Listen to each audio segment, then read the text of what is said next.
নমস্কার বন্ধুরা, তোমাদের সবাইকে অনেক ভালোবাসা। আর আমি চলে এসেছি দেখো আবার নতুন একটা ভিডিও নিয়ে। তো দেখো সকালবেলায় উঠে না প্রথমে আমি ছাদে চলে গেছিলাম। তো ছাদে গিয়ে দেখছি প্রচণ্ড কুয়াশা, চারিদিকটা কুয়াশায় ঢাকা। তো আজকে বোধহয় মনে হয় রোদ আর উঠবে না। তো দেখা যাক। তো আমি এখন নিচে চলে যাব। আর তার আগে দেখো আমি ফুল গাছগুলোকে না জল দিয়ে দেবো। ফুল গাছগুলো এর আগে অনেক ফুল হয়েছিল জানো তো, কিন্তু কিছু কিছু ডাল খুব বড় হয়ে যাচ্ছিলো, সেগুলোতে ফুলও ধরছিল না। সেই জন্য আমি ভেবেছিলাম যে কেটেই দিই। তখন আমি গোড়া থেকে সব ডালগুলো কেটে দিয়েছি, আবার নতুন করে হচ্ছে। দেখা যাক এবার ফুলটা হয় কিনা। তো দেখো তারপর নিচে চলে আসছি। আর এখন আমি বিছানাটাকে ভালো করে গুছিয়ে নেব। আর আজকে যেহেতু সরস্বতী পুজো, তো আমার আজকে অনেক কাজ। আর ঠান্ডাটা না বেশ একটু কম কমই লাগছে, বেশ একটু গরমের ভাবটা চলে এসেছে। তো দেখো আমি এখন ঘরটা মুছে নেব, আর তারপরে সব কাজগুলো করে রান্নাগুলো করব। আর তারপর ঠাকুরের জোগাড় করতে হবে সব কিছু। আজকে যেহেতু বাড়িতে পুজো, সেই জন্য ভাবলাম আজকে একটু নতুন চাদরই পাতি। তো দেখো চাদরটা পেতে দিলাম। আজকে রবিবার, আর আজ আর কাল না দুদিনই পুজো পড়েছে। তো আমাদের আজই পুজো হবে। আর কাল যেহেতু খুব সকালবেলাতেই পুজোটা শেষ হয়ে যাবে, অত সকালের মধ্যে সব বাড়ির এত কাজ গুছিয়ে তারপর ঠাকুরের জোগাড় করে পুজো করা সম্ভব না। আর তারপর বাড়িতে ছোট বাচ্চা আছে, তাকে খাওয়াতে হবে সকালবেলাতে। সেই জন্য আমরা ভেবেছিলাম যে আজকে পুজোটা করে নিই, তাহলেই ভালো হবে। তো দেখো আমি কলতলাতে বাসনের পাহাড় নিয়ে বসে পড়েছি। আমাদের না যখনই বাসন হয় তখন এত এত করেই বাসন হয়, যেহেতু বাড়িতে লোক সংখ্যা বেশি সেই জন্য। আর এই বাসনগুলো সব ধুয়ে নেব, তারপর আমি বাবুর জন্য দেখি কি রান্না করব। আর এই যে গামলাটা দেখছো বাসন রাখা, এটা না বিয়ের পর থেকেই আমি এসেই দেখছি যে এইরকম দাগ হয়ে আছে। আসলে কি বলতো, এগুলো না জল জমে জমে বাসন রাখতো, যেহেতু সব জলগুলো জমে এইভাবে একটা আয়রনের দাগ হয়ে গেছে। আমি কোনোভাবেই তুলতে পারি। ব্লিচিং পাউডার দিয়েছিলাম, তারপর থিনারও দিয়েছিলাম, কিন্তু কোনোভাবেই ওঠাতে পারিনি। আর দেখো বাসন যেন শেষই হচ্ছে না। আসলে রাত্রিবেলায় বাসনগুলো ধুয়ে রাখিনি, তো আসলে খেতে দেরি হয়ে গেছিলো রাত্রিবেলাতে। আর ঠান্ডাতে আর ইচ্ছে করলো না যে বাসনগুলো ধুয়ে রাখি। আর রাত্রের খাবার বাসন, তারপরে সকালের চায়ের বাসন, দেখো কত বাসন হয়ে গেছে। তো কী করবো, বাসনগুলো ধুয়ে তো ফেলতেই হবে, কারণ তারপরে আবার বাসনগুলো লাগবে রান্নাতে। রাত্রিবেলায় বাসন ধুয়ে রাখলে না অনেকটা উপকার হয়। সকালবেলায় ওই যে বাসন মাজার যে টাইমটা যায়, সেই টাইমটা অনেক কাজ গুছিয়ে করা যায়। তো আমি রাত্রিবেলায় চেষ্টা করি সবসময় বাসন ধুয়ে রাখার, কিন্তু হয়নি, তো কী করবো। দেখো এখানে ডালিয়া, আর এখানে গাজর, আলু, সিম কেটে নিয়েছি ছোটো ছোটো করে। আর এখানে আছে মুগ ডাল আর কিছুটা বাদাম। তো আমি এগুলো দিয়ে এখন ডালিয়া রান্না করব বাবুর জন্য, কারণ লুচি করবো না এখন, লুচিটা হবে রান্নার পরে। আর যেহেতু সরস্বতী পুজো বাড়িতে, তো ভাত ওরা খায় না। যে কোনো পুজো হলেই না ভাত বাড়িতে হয় না, লুচি পরোটা এগুলোই হয়। তো যেহেতু ভাত হবে না, আর গ্যাসটা ভাত হলে আবার মুছতে হবে, সেই জন্য ডালিয়াই করে দেবো ওকে সকালবেলায়। আর এমনিতেও ডালিয়া খেতে খুব ভালোবাসে। ডালিয়া হোক, খিচুড়ি হোক, এগুলো না খুব খেতে ভালোবাসে। আর আমি ডালিয়াটা করি কেমন করে বলো তো, ওই যে খিচুড়ির মতো করেই করি। ডাল দিয়ে, কিছু সবজি দিয়ে, সব কিছু দিয়ে ভালোভাবে। আর বাদাম খেতে ভালোবাসে, সেই জন্য বাদাম দিই, তাহলে ও ভালো খায়। দেখো বাদামগুলো ভাজা হয়ে গেছে। আর গাজর, আলু আর সিমটা একসাথেই ভেজে নিচ্ছি। ভেজে নিয়ে আমি এরপর ডালটা ভেজে নেব। আর ডালটাকে লাল লাল করে ভেজে নিচ্ছি। আর ডালটা দেওয়ার পরে আমি ডালিয়াটাকেও না একটু ভেজে নিই, কারণ একটু ভেজে নিলে কী হয় বলো তো, ওই যে ডালিয়ার গায়ে গায়ে আঠা লেগে মতো হয়ে থাকে না, সেটা হয় না। আর রান্নাঘরের ওই দিকে দেখছো ওগুলো কিন্তু নোংরা না, জানো তো। ওগুলো আমি বিয়ের পর থেকেই এসে দেখছি এরকম দাগ হয়ে আছে। আসলে আগে রান্না করতো তখন বোধহয় তেল ছিটে দাগটা থেকে গেছে। আমি কোনোভাবে ওগুলো ওঠাতে পারিনি। দেখা যাক, আমার ইচ্ছে আছে ওগুলোতে টাইলস বসানোর, তাহলে দেখতে ভালো লাগবে। আর জানালাতে ওই বাতাগুলো বেঁধে রেখেছে কেন বলো তো, ওই যে বিড়াল আগে নাকি আসতো, এসে রান্নাঘরে দুধ খেয়ে নিত জানলা দিয়ে ঢুকে, সেই জন্য ছোটো ছোটো করে ওইভাবে বেঁধে রেখেছে, তাহলে আর বিড়াল ঢুকতে পারে না।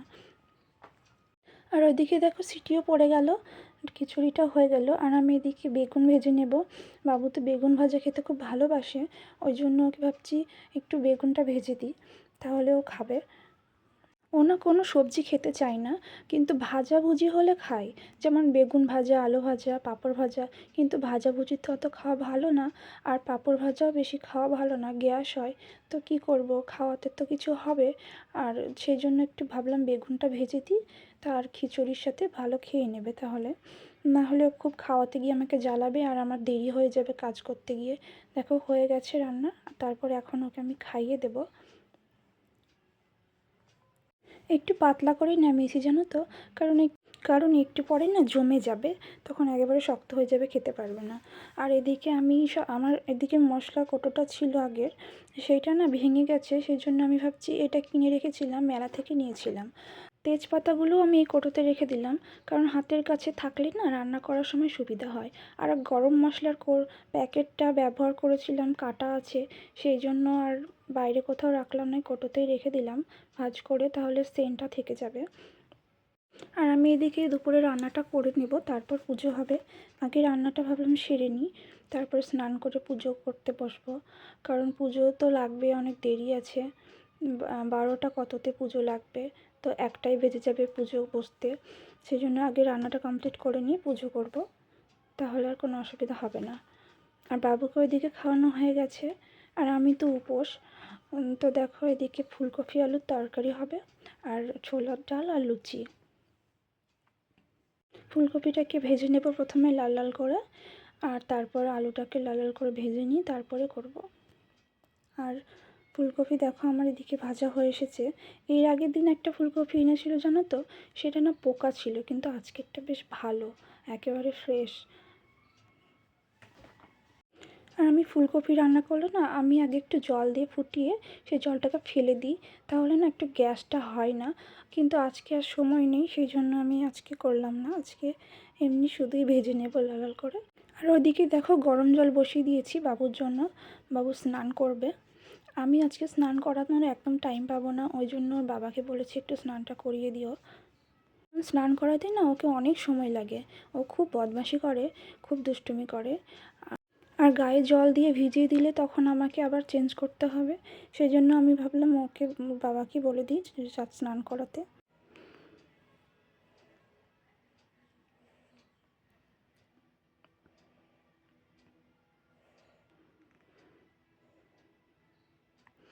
দেখো আলুটা লাল লাল করে ভাজা হয়ে গেছে, এবার মশলাটা কষিয়ে না জলটা ঢেলে দেব, তাহলে আমার তরকারিটা হয়ে যাবে। আর এদিকে আমি ময়দাটা মেখে নেব, দিয়ে লেচিটা কেটে নেব, তারপরে লুচিটা ভাজতে শুরু করব। আর ওদিকে আমার ছোলার ডালও সেদ্ধ করা হয়ে গেছে। ভাতও হবে, কারণ কেউ লুচি খায় না, আবার কেউ ভাত খায় না, সেই জন্য 2 রকমই হবে। আর তার সাথে মাছও হবে, দেখা যাক কখন হয়। এদিকে আমার নাহলে দেরি হয়ে যাবে পুজোর জোগাড় করতে। আমি এই লুচিটা ভেজে না আগে স্নান করে পুজোর জোগাড়টা করতে লাগবো, নাহলে এদিকে সময় হয়ে যাবে পুজো করার, আর আমার খুব দেরি হয়ে যাবে।